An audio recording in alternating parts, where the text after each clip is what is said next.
Hello et bienvenue. Point matériel pour réaliser cette galette: du papier aquarelle, un crayon à papier et une gomme, un pinceau réservoir taille moyenne. Et pour l'aquarelle, j'ai choisi les Neocolor de chez Caran d'Ache, Neocolor 2. Attention, pas les 1, Neocolor 2. Ils sont aquarellables. J'ai pris la couleur jaune d'or, la couleur safran et la couleur rouge anglais. Je te mets les références en dessous de cette vidéo. Pour pouvoir faire les mélanges, eh bien, j'ai également la palette ici plastique de chez Caran d'Ache, mais tu peux utiliser un autre support plastique, un petit sopalin, et on est parti pour déjà l'esquisse. Alors, je te propose de dessiner la galette vue du dessus et pour ça, on va d'abord dessiner une ellipse. Alors, pour dessiner une ellipse, l'astuce que je te donne, c'est de créer donc 4 points et tu vois que c'est plus large que ça n'est haut et tu vas relier ces points en faisant donc des arcs et ça va te permettre de créer donc facilement une ellipse. Si tu le fais à main levée, tu risques d'avoir un vrai cercle. Or là, on veut quelque chose de plus ovale.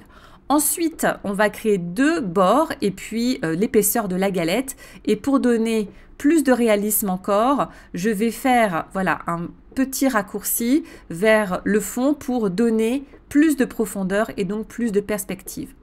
Ensuite, sur le dessus de la galette, il peut y avoir plein de motifs, mais moi, je vais choisir un motif assez simple qui est en damier. Et donc là, je crée des traits, mais attention, tu vois que mes traits sont légèrement bombés. Ce ne sont pas des traits droits tirés à la règle. Tu vois, si je mets ma règle, on voit que j'ai bien fait un arc. Et je te propose vraiment de faire ces arcs pour donner le côté bombé du dessus de la galette.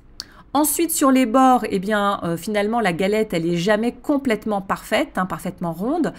Donc, voilà, je vais donner un petit côté un peu plus réaliste en rajoutant quelques arrondis. Et on s'arrête là pour la partie dessin. On va pouvoir attaquer la partie aquarelle.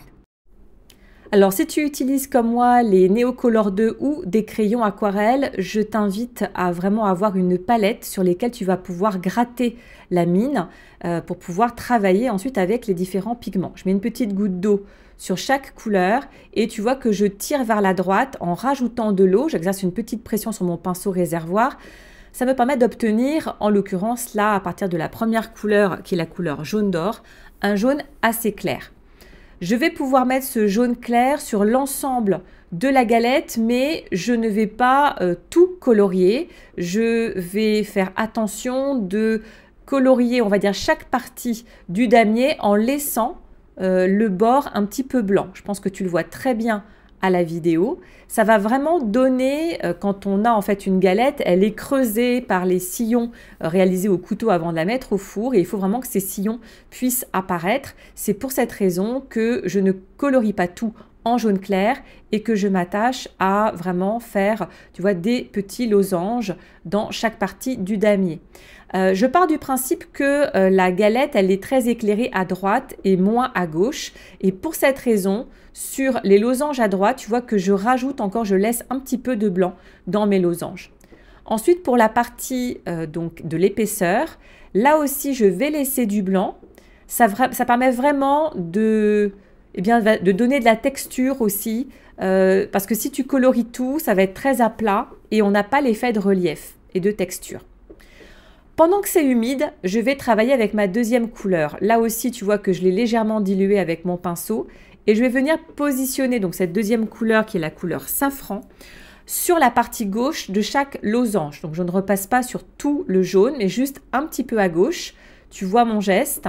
Je viens poser cette deuxième couleur et uniquement à gauche de chaque losange et on voit déjà apparaître un premier léger relief, notamment en ayant laissé les fameux sillons en blanc. Donc voilà, je peux venir remettre un petit peu plus de foncé puisque ça permet d'intensifier. Et cette couleur-là, je l'utilise aussi pour le bord de la galette puisque quand elle est bien croustillante et dorée à souhait, eh bien le bord est vraiment plus foncé que le dessus et c'est ce que je fais là en rajoutant encore un peu plus de foncé aussi sur les losanges pour donner ce côté plus doré à ma galette. Alors un point important, c'est que je continue toujours de travailler dans l'humidité. Le papier aquarelle que j'ai, donc c'est un papier Aquapad de chez Clairefontaine. Je te mets la référence bien sûr en dessous de cette vidéo. Et c'est un papier qui retient l'humidité. Et ça, c'est hyper important puisque si tu veux pouvoir travailler la fusion des couleurs exactement comme moi, il faut vraiment pas attendre que ça sèche. Autrement, voilà, tu vas vraiment avoir des marques et ce sera pas aussi joli. Alors en bas sur l'épaisseur, donc pour le côté feuilleté, tu vois que je travaille vraiment avec la pointe de mon pinceau et je fais juste des petits traits en gardant le côté incurvé de cette galette et c'est voilà, important vraiment de respecter le sens, le trait, autrement on perd la notion de volume et de perspective. Toujours dans l'humidité, je passe à ma troisième couleur, qui cette fois-ci est la couleur rouge anglais. Et cette couleur-là, donc je vais venir la mettre toujours vraiment plutôt sur la gauche de mes losanges. Et on voit comme ça que sur chaque losange, il y a les trois couleurs qui apparaissent, le jaune, l'orange et le marron. En tout cas, là, donc le jaune d'or, le safran et le rouge anglais. Alors cette couleur, elle me permet de donner du contraste et c'est important pour pouvoir vraiment accentuer l'effet 3D. Une fois que j'ai posé cette couleur, on va attendre que ça sèche pour venir dorer cette galette à souhait. Donc on se retrouve quand c'est sec. Alors quelques minutes suffisent, sinon tu prends un sèche-cheveux voilà, pour que ça sèche. On se rend compte d'ailleurs que les couleurs ont éclairci, puisque ça éclaircit toujours l'aquarelle en séchant.